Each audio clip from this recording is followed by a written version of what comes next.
Hello friends, here Kanika. I welcome you all to our YouTube channel Dream Physics. I hope you all are doing great and enjoying it to your best. So हमने बेटा पिछले lecture से अपना unit number 2 of 11th class kinematics को start कर दिया था। इसकी शुरुआत हो चुकी है, हमने बेसिक लिया, थोड़ा सा बेसिक रह गया है तो मैं इस लेक्चर में थोड़ा सा बेसिक कराऊंगी, फिर उसके बाद हम अपना स्ट्रेट लाइन मोशन पे चलेंगे जो कि मेरा मेन टॉपिक है। तो बेटा हमने क्या क्या पढ़ा? हमने पढ़ा कि what do we mean by mechanics, that branch which studies the object which studies the object when they are in motion. 3 बच्चे थे इसके, स्टैटिस्टिक्स, काइनेमेटिक्स, डायनेमिक्स। काइनेमेटिक्स हमारा जो सिलेबस है, काइनेमेटिक्स मतलब जब एक बॉडी मोशन में है तो उसके मोशन को स्टडी करना without considering the cause of its motion. मतलब इस यहाँ पे मोशन कोज कौन कर रहा है? फोर्स। तो फोर्स की बातें नहीं होती, यहाँ पे सिर्फ मोशन की स्टडी होती है। काइनेमेटिक्स में फिर हमने पढ़ा हम कब कह सकते हैं कि एक ऑब्जेक्ट रेस्ट पर है या एक ऑब्जेक्ट मोशन में है। अगर तो किसी की position with respect to time change नहीं हो रही तो वो रेस्ट पर है, अगर तो किसी की पोजीशन, उस ऑब्जेक्ट की या बॉडी की position with respect to time change हो रही है तो वो मोशन में है। उसके बाद हमने पढ़ा कि what do we mean by frame of reference. Frame of reference बच्चा वो ऑब्जर्वर जो ऑब्जर्व कर रहा है किसी की पोजीशन, और वो कैसे ऑब्जर्व करेगा? उसको 2 चीजें चाहिए और वो 2 चीजें मिलकर फ्रेम बनता है। क्योंकि ये एज अ रेफरेंस है इसलिए फ्रेम ऑफ रेफरेंस, इसके विद रिस्पेक्ट होगा पोजीशन मेजर, तो इस फ्रेम को फ्रेम ऑफ रेफरेंस कहेंगे। इस फ्रेम में किस किस चीजों से सजावट होती है? एक तो कोऑर्डिनेट सिस्टम चाहिए होते हैं और एक हमें चाहिए होता है ऑब्जर्वर के हाथ में क्लॉक, ताकि क्लॉक से वो ये देख सके इस टाइम पर कोऑर्डिनेट सिस्टम बताए ये पोजीशन, तो इस टाइम पर ये पोजीशन, इस टाइम पर ये पोजीशन, तो दूस टाइम पर ये पोजीशन। तो हो गया ऑब्जर्वर ऑब्जर्व करने वाला with help of clock and coordinate system. So the observer with coordinate system attached to it and a clock in his hand becomes a frame of reference. Frame of reference are of 2 types, that are inertial and non-inertial. बहुत ही ज्यादा हमने detail में इसको study किया था। Inertial मतलब जहां पे न्यूटन का फर्स्ट लॉ वैलिड है, नॉन इनर्शियल मतलब जहां पर न्यूटन का फर्स्ट लॉ वैलिड नहीं है। ठीक है, तो ये हमने किया था। यहां पर एक बात रह गई थी बताने वाली बेटा, देखो अब हम कैसे पता लगाएंगे कि एक फ्रेम इनर्शियल फ्रेम है या नॉन इनर्शियल है? तो मैंने आपको ये बताया कि इनर्शियल फ्रेम होता है जहां पर न्यूटन का फर्स्ट लॉ, इसे हमने डिटेल में स्टडी किया था। So if anyone wants to understand this topics in detail then go to a previous lecture just previous to this one. Okay, and दौड़ के वापस आइए ये समझने के लिए। न्यूटन का ये फर्स्ट लॉ यहां पे फॉलो होता है और यहां पे न्यूटन का फर्स्ट लॉ फॉलो नहीं होता। ठीक, तो ये तो हो गई इनकी डेफिनेशंस। अब हमें कैसे पता चलेगा ये फ्रेम ऑफ रेफरेंस इनर्शियल है? तो आप कहोगे मैम देख लो कि न्यूटन का फर्स्ट लॉ यहां फॉलो होना चाहिए, पर practically it is not possible कि मैं हर ऑब्जेक्ट पे ये थोड़ा देखूंगी न्यूटन का फर्स्ट लॉ फॉलो हो रहा है नहीं हो रहा। तो इसको देखने के लिए एक ना स्टेटमेंट दे दी, वो ये बताती है हमें कि ये फ्रेम इनर्शियल है या नॉन इनर्शियल। बच्चा अगर तो उस फ्रेम का जो ऑब्जर्वर है या वो जो फ्रेम है, ये हो गया ना ऑब्जर्वर, और इससे रिलेटेड है 3 फ्रेम्स, 3 एक्सेस। ये अगर ऑब्जर्वर मूव कर रहा है, यहां पे आ गया ऑब्जर्वर, तो उसके एक्सेस भी उसके साथ ही है अटैच्ड। तो अब ये देखो कि ये तीनों लाइनें ऑब्जर्वर के साथ मूव कर रही हैं। अगर ऑब्जर्वर मूव कर रहा है इसका मतलब एक पूरा फ्रेम मूव कर रहा है अगर ऑब्जर्वर मूव कर रहा है। ठीक, तो मैं फ्रेम की मूवमेंट ना लेकर ऑब्जर्वर की मूवमेंट ले लूंगी। क्यों? क्योंकि अगर ऑब्जर्वर मूव कर रहा है इसका मतलब एक्सिस तो उसके साथ अटैच है ना। अब मेरे यहाँ 3 लाइनें यहाँ पे अटैच कर दो मेरे कपड़ों के साथ, तो मैं जहां जहां मूव करूंगी वो 3 लाइनें भी तो मेरे साथ मूव कर रही है। सो मेरे साथ फ्रेम भी मूव कर रहा है। ठीक है, तो फ्रेम का मूव करना मतलब ऑब्जर्वर का मूव करना, ये तो एक बात हो गई। हाँ जी, तो अब देखिए अगर तो एक फ्रेम ऑफ रेफरेंस मेरे पास रेस्ट पर है, मतलब उसका ऑब्जर्वर रेस्ट पर है, जैसे मैं ऑब्जर्वर हूं, मेरे साथ 3 लाइनें ऐसे अटैच कर दो, एक ऊपर, एक इधर, एक आपकी तरफ, हो गई 3 लाइनें, मैं रेस्ट पर हूं।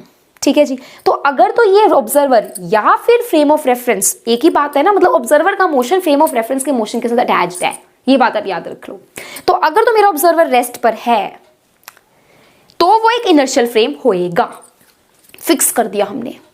दूसरा, अगर तो मेरा ये फ्रेम ऑफ रेफरेंस, मैं ऑब्जर्वर हूं, मेरे साथ एक फ्रेम ऑफ रेफरेंस है, 3 डंडियां अटैच्ड है। ओके, अगर मैं मूव कर रही हूं और मैं इस तरह से मूव कर रही हूं कि मेरी रफ्तार, जो मेरी स्पीड है वो कांस्टेंट है, इसको कहते हैं यूनिफॉर्म मोशन। हम आगे में इसको डिस्कस करेंगे बड़ी डिटेल में। तो अगर तो ये ऑब्जर्वर यूनिफॉर्म मोशन में है, मतलब इसकी स्पीड सेम है, इसकी रफ्तार सेम है, 5 मीटर पर सेकंड से मूव कर रही हूं मैं आपकी तरफ, तो मैं 5 मीटर पर सेकंड से ही मूव कर रही हूं, चाहे 1 घंटे बाद चाहे 2 घंटे बाद, मतलब I am in uniform motion, तो भी ये इनर्शियल फ्रेम है। Getting my point? सो अगर एक बंदा कार में बैठा है तो वो मूव नहीं, या एक बंदा ऐसे मैं खड़ी हूं, ठीक है, तो I am a inertial frame because my velocity is 0, मतलब I M at rest. But if I am moving with a constant speed, with a constant raftar, then also I am inertial frame of reference. But if the observer, और अगर observer मैं हूं, तो मैं observer अगर move कर रही हूं इस तरह से कि मेरी रफ्तार चेंज हो रही है, इसको कहते हैं एक्सेलरेट होना। रफ्तार के चेंज होने को, स्पीड के चेंज होने को एक्सेलरेशन कहते हैं। इसको हम डिटेल में स्टडी करेंगे, थोड़ा सा आइडिया दे दिया मैंने। तो अगर पहले मैं आपकी तरफ 5 मीटर पर सेकंड से मूव कर रही थी, फिर मैंने अपनी स्पीड बढ़ाकर 6 मीटर पर सेकंड कर दी, तो I am moving, I am an observer, so I have my frame of reference. So if I am moving, my frame of reference is also moving. क्यों? 3 डंडियां मेरे पे अटैच करो, मैं मूव कर रही हूँ, वो 3 डंडियां भी मेरे साथ मूव करेंगी, ठीक है जी। और मैं इस तरह से मूव कर रही हूं कि एक तो मैं रेस्ट पे नहीं हूं, मूव कर रही हूं, ओके, और इस तरह से मूव कर रही हूं कि पहले तो मैं आपकी तरफ 5 मीटर पर सेकंड से मूव कर रही थी, फिर मैंने रफ्तार बढ़ाकर 6 मीटर पर सेकंड कर दी, फिर मैंने घटाकर 4.5 कर दी। मतलब रफ्तार is a changing, speed is a changing, velocity is a changing. समझ आ गई मेरी बात? तो इसका मतलब I M accelerating. So if I M accelerating frame of reference, I am always be non inertial frame of reference, ठीक है। तो अगर तो मैं रेस्ट पर हूं या यूनिफॉर्म, मतलब सेम वेलोसिटी से मूव कर रही हूं, सेम स्पीड से मूव कर रही हूं, तो I am inertial frame of reference. But if I am not moving with same velocity, my velocity is a changing, my रफ्तार is a changing, so in that case I will be a non inertial frame of reference. So this is the criteria. इसमें ना एक बात आप point out कर सकते हो, जिनको इसका कंसेप्ट बहुत डिटेल में पता है, दैट इज, जो मैं अभी डिस्कस नहीं करूंगी, जब मैं वो चीज डिस्कस करूंगी ना, उस बारे में आऊंगी, आपको कंसेप्ट समझ आ जाएंगे, फिर मैं इसको थोड़ा सा और लेकर आऊंगी। कहना क्या चाह रही हूं मैं यहां पर, कि मैं कह रही हूं कि अगर मैं रेस्ट पर हूं या मैं सेम स्पीड से मूव कर रही हूं, तो मैं इनर्शियल हूं, ठीक है।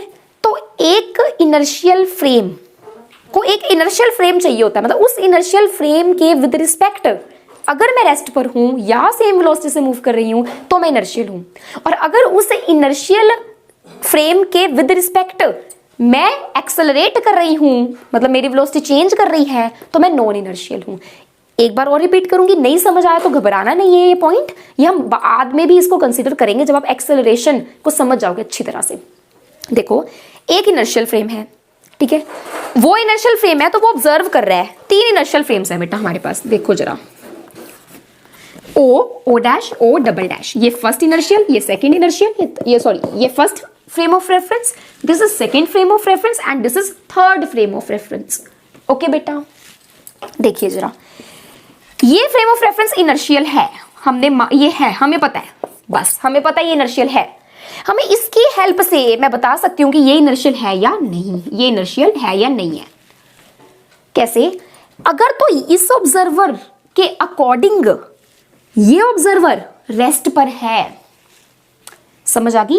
अगर तो इस ऑब्जर्वर के अकॉर्डिंग ये ऑब्जर्वर रेस्ट पर है या सेम स्पीड से मूव करता जा रहा है, इसके अकॉर्डिंग, इस इनर्शियल फ्रेम वाले ऑब्जर्वर से के अकॉर्डिंग अगर एक फ्रेम का ऑब्जर्वर रेस्ट पर है या सेम स्पीड से मूव करता जा रहा है, तो वो फ्रेम भी इनर्शियल होएगा।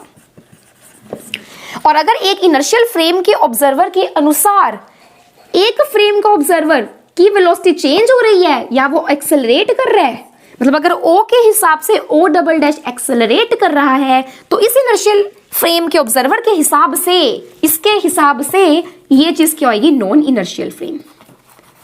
बड़ा कंफ्यूज कर दिया मैम आपने, तो नहीं होना कंफ्यूज। क्या बोल रही हूं मैंने आपको सबसे पहले ये बताया कि इनर्शियल और नॉन इनर्शियल क्या होते हैं। न्यूटन का फर्स्ट लॉ बताया, ओके, न्यूटन का फर्स्ट लॉ मैं रिपीट नहीं करी, मैंने बता चुकी हूँ। अगर तो फॉलो हो रहा है उस फ्रेम ऑफ रेफरेंस में तो इनर्शियल, नहीं हो रहा तो नॉन इनर्शियल। फील लो, this is the feel of physics. If you are getting more deeply, so you will be able to understand it more अच्छे अच्छी तरह। हाँ जी, so if Newton first law is applicable in one frame of reference so it is inertial, if the Newton law is not applicable it is non inertial. बात खत्म। अब पता कैसे लगाएंगे ये फ्रेम ऑफ रेफरेंस इनर्शियल है या नहीं? उसके लिए एक इनर्शियल फ्रेम ऑफ रेफरेंस चाहिए। इसके हिसाब से अगर ये ऑब्जर्वर इस फ्रेम जिसको हमें चेक करना है वेदर इट इज इनर्शियल और नॉट, इसका ऑब्जर्वर अगर तो रेस्ट पर है या सेम स्पीड से मूव कर रहा है तो ये भी इनर्शियल, और अगर इसके हिसाब से ये एक्सेलरेट कर रहा है, इसकी वेलोसिटी चेंज हो रही है इस ऑब्जर्वर की, तो ये वाला फ्रेम नॉन इनर्शियल। मतलब एक फ्रेम इनर्शियल है या नहीं उसके लिए मुझे एक इनर्शियल फ्रेम पता होना चाहिए। ठीक है जी। अब ये कहां से आएगा और बात सुनिए, नेक्स्ट बड़ी इंपॉर्टेंट बात।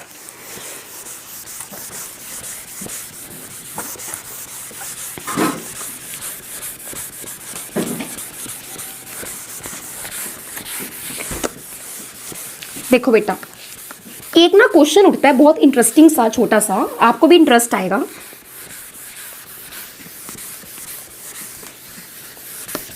क्या है वो question? Let us see that. वो क्वेश्चन ये है कि एक ऑब्जर्वर, ठीक है, मैं हूं यहां पर या ये धरती है, इस जगह पे मैं खड़ी हूं ओ पॉइंट पर, ठीक है जी, मैं खड़ी हूं, ठीक। तो क्योंकि मैं खड़ी हूं, मैं रेस्ट पर हूं, तो मेरे से जो फ्रेम ऑफ रेफरेंस निकल रहा है वो कैसा होना चाहिए? इनर्शियल। ठीक है।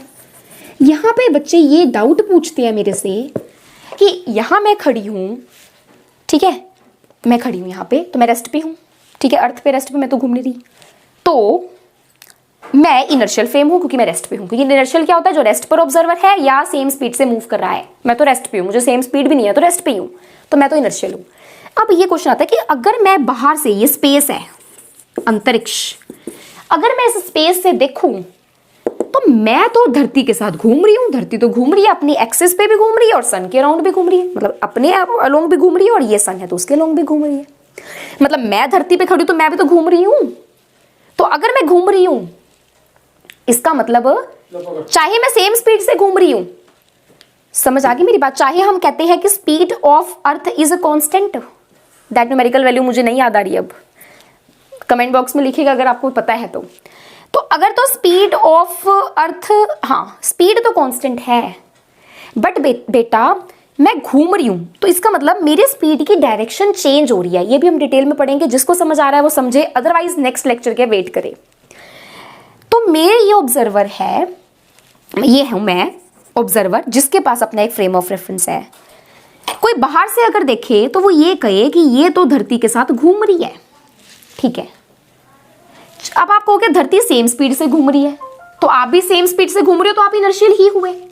पर ध्यान से सुनिएगा, चाहे मैं 5 मीटर, मान लो ये 5 मीटर पर सेकंड से घूम रही है, तो चाहे मैं 5 मीटर पर सेकंड से घूम रही हूं, पर हर पॉइंट पे मेरा घूमने की जो डायरेक्शन है वो चेंज हो रही है। इस पॉइंट पे यहां, इस पॉइंट पे यहां, इस पॉइंट पे यहां, इस पॉइंट टेंजेंट देती है ना डायरेक्शन सर्कल में, तो इस पॉइंट पे मेरी यहां है डायरेक्शन मूव करने की, इस पॉइंट पे यहां है, इस पॉइंट पे यहां, इस पॉइंट पे यहां, मतलब direction of my motion is changing.